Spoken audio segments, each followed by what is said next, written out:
Something broke inside the Iranian war machine last week, and nobody in the mainstream press is saying it plainly enough. Not a missile strike, not a naval skirmish, something far more devastating. The IRGC, the Revolutionary Guard Corps that has spent 4 decades presenting itself as the unbreakable iron fist of the Islamic Republic, the force that controls Iran's missiles, its proxies, its nuclear program, and its supreme leader's inner circle, publicly overruled its own government on an open radio frequency that every ship captain in the Persian Gulf was monitoring in real time. Let that land for a second. A cabinet-level diplomat announced a ceasefire. The military broadcast on Channel 16 that the ceasefire did not apply to them. 2 power centers, 1 country, 0 coherent strategy. And the world watched it happen live. That single moment, that one radio transmission, did more damage to Iran's negotiating position than any bomb dropped since this war began in late February. Because it confirmed what Washington had suspected, what the Gulf states had feared, and what Beijing had already quietly concluded. The Islamic Republic of Iran is no longer capable of speaking with one voice, and a state that cannot speak with one voice cannot end a war on its own terms. Go back to the beginning, because context is everything here. When the United States and Israel launched their coordinated air campaign against Iran in late February 2026, the IRGC executed the move it had rehearsed for decades. Within hours of the strike's beginning, Iranian forces began mining the Strait of Hormuz. Speedboats fanned out across the water. Warning shots were fired at commercial vessels.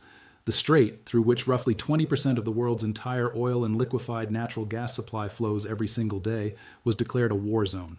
Before the conflict, approximately 3,000 vessels passed through that narrow 24-mile corridor every month, carrying an estimated 15 million barrels of crude daily. The IRGC closed that corridor and waited for the world to collapse at its feet. This was the card that energy economists and military strategists had been warning about for 40 years. The card that was supposed to bring Western governments to their knees within days, because no modern economy can absorb the sudden disappearance of 1/5 of global energy supply without immediate and catastrophic pain. And the pain was real. Oil prices surged past $100 a barrel. Asian fuel shortages began accelerating within weeks. California's gasoline prices climbed above $5 a gallon. The global system screamed, and the IRGC sat back and waited for Washington to blink. Washington did not blink. What arrived instead from the Indian Ocean, from the Mediterranean, from multiple ocean approaches simultaneously, was the most concentrated deployment of American naval power the Persian Gulf has seen in a generation. 3 aircraft carrier strike groups, Virginia-class nuclear attack submarines, mine-clearing destroyers, 15,000 combat-ready personnel converging on a force that had just laid a minefield it would soon discover it could not fully account for. Because here is the detail that defines this entire crisis. The detail buried in intelligence assessments that the mainstream news cycle has almost entirely ignored.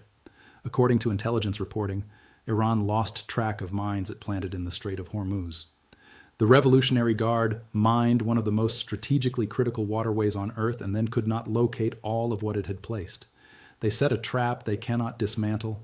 They created a crisis they cannot control. And on the 13th of April, the United States naval blockade of Iran took formal effect under the command of Admiral Brad Cooper at U.S. Central Command, covering the entirety of the Iranian coastline, with CENTCOM warning that any vessel entering or departing the blockaded area without authorization was subject to interception, diversion, and capture. The IRGC had tried to hold the world hostage. The U.S. Navy flipped the scenario entirely. Now it was Iran being strangled. The numbers Iran does not want its own population to see are these. The complete halt to Iranian economic trade is estimated to be costing the regime approximately $435 million per day, not per week, not per month. Per day, compounding, cascading, accelerating the collapse of an economy that was already badly damaged by decades of Western sanctions long before the first bomb fell in February. Meanwhile, shipping traffic through the strait fell to roughly 5% of pre-war averages, with only 154 vessels recorded crossing in the entire month of March compared to the 3,000 that passed through monthly before the conflict began. The global system absorbed that shock. It was painful, but the Western alliance did not fracture. NATO did not splinter. The Gulf states did not defect toward Tehran. The world bent. It did not break. And the death of Iran's foundational strategic assumption that closing Hormuz would be so catastrophic that no American administration would dare respond with full force is the most consequential development in Middle Eastern geopolitics in a generation. Iran had one economic lifeline that the sanctions framework never fully severed: China. Before this war, Iran was exporting approximately 1.4 million barrels per day to Beijing at a discount of $8 to $10 below Brent crude. That arrangement was the oxygen keeping the regime's finances functional, funding the IRGC's budget, sustaining its proxy networks from Lebanon to Yemen, and giving Tehran the illusion of strategic depth in its relationship with the world's second largest economy. In the early weeks of the crisis, the IRGC made what it believed was a shrewd move. It extended a preferential corridor through the strait exclusively to Chinese vessels, signaling to Beijing that Iran still regarded China as its indispensable partner, protected even in the middle of a war zone.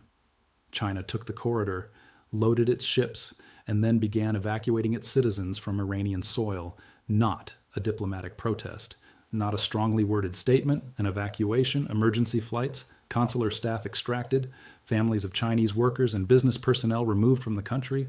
When a nation of China's strategic weight begins physically pulling its own people out of your territory during a war, it is not expressing concern, it is delivering a verdict.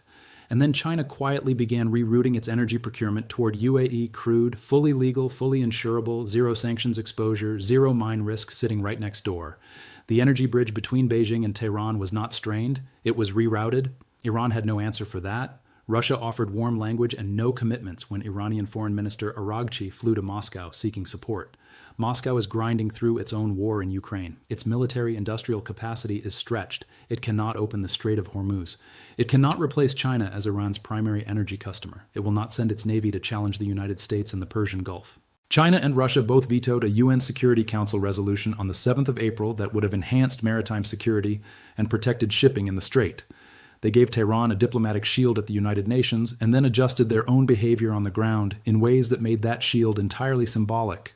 Iran's two great power partners protected it in the room where resolutions are passed and abandoned it in the real world where oil is bought and navies operate. The fractures inside the Iranian state are no longer invisible. Following the assassination of Supreme Leader Ali Khamenei in the opening hours of the February air campaign, his successor Mojtaba Khamenei has remained largely inaccessible. Current reporting indicates that only senior IRGC commanders maintain direct communication with him, while the civilian leadership, including the president and the foreign ministry, lacks direct access. The elected president cannot reach the man who holds constitutional authority over the military. The foreign minister announced a ceasefire opening, and the IRGC reversed it on public radio within hours. Secretary of State Marco Rubio described Iran's leadership as deeply fractured in late April, and Rubio was understating it. What the intelligence picture shows is not a negotiating complication. It is a structural crisis that is actively preventing Iran from making any coherent, unified decision about its own future. Jared Kushner arrived in Islamabad for direct peace talks with an Iranian delegation that included Foreign Minister Araghchi and Parliament Speaker Ghalibaf. J.D. Vance departed Pakistan one day later, announcing that no agreement had been reached. 1 day of talks. That is what 2 months of war, mine-laying, tanker seizures, and global energy disruption produced before the table collapsed.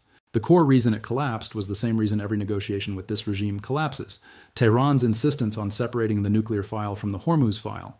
Iran's proposal offered to reopen the strait on the condition that the U.S. lifts its naval blockade, but demanded that nuclear negotiations be postponed entirely to a later stage. Washington's response was immediate and unambiguous. Rubio made clear that the nuclear issue remains the core demand, stating that the U.S. cannot allow Iran to sprint toward a nuclear weapon at any point and that this fundamental issue must be confronted now. Washington is not separating Hormuz from the nuclear file, and every day Iran refuses a comprehensive commitment on enrichment, $435 million, bleeds out of an economy that is already on its knees. The IRGC's public posture and its private reality have now diverged so completely that the gap between them has become the most dangerous feature of this crisis. On the 28th of April, the IRGC Navy's Deputy for Political Affairs warned publicly that any fresh U.S. military action would be met with new capabilities and that American vessels would be set ablaze. That same week, President Trump wrote that Iran had directly informed the U.S. it is in a state of collapse and is urgently requesting the opening of the strait as it tries to resolve its leadership crisis. The same institution threatening fire is privately communicating collapse. This is not a contradiction born of messaging strategy. This is the defining signature of a regime that has lost coherent strategic direction entirely. Public defiance is the IRGC speaking to its hardline domestic base. Private desperation is the reality leaking through every back channel, every Pakistani mediator, every emergency communication to Washington. And regimes that lose the ability to reconcile what they say with what they actually face are precisely the regimes that make catastrophic miscalculations, because the internal pressure to appear strong in public compounds the irrational decision-making that comes from genuine desperation in private. The most dangerous moment in any conflict is not when the weaker side is strong. It is when that side is weak enough to be desperate, but not yet weak enough to surrender. Iran is caught exactly in that space right now, publicly defiant, privately collapsing, militarily degraded but not destroyed, economically strangled but not yet at zero, led by a supreme leader who cannot be reached by his own cabinet, with hardline generals and pragmatist officials fighting for control of a steering wheel that is connected to nothing. An institution that loses track of its own minds is an institution operating beyond its competence threshold. And an institution in that state, cornered, humiliated, and fractured, is capable of an escalation that nobody in this conflict has wargamed to its conclusion. That is the scenario that serious strategic thinkers are sitting with right now. Not Iranian strength, Iranian desperation. Because the trap the IRGC set in the Strait of Hormuz did not close around the world's oil supply. It closed around the Islamic Republic itself, and the only question left is how it chooses to face that reality.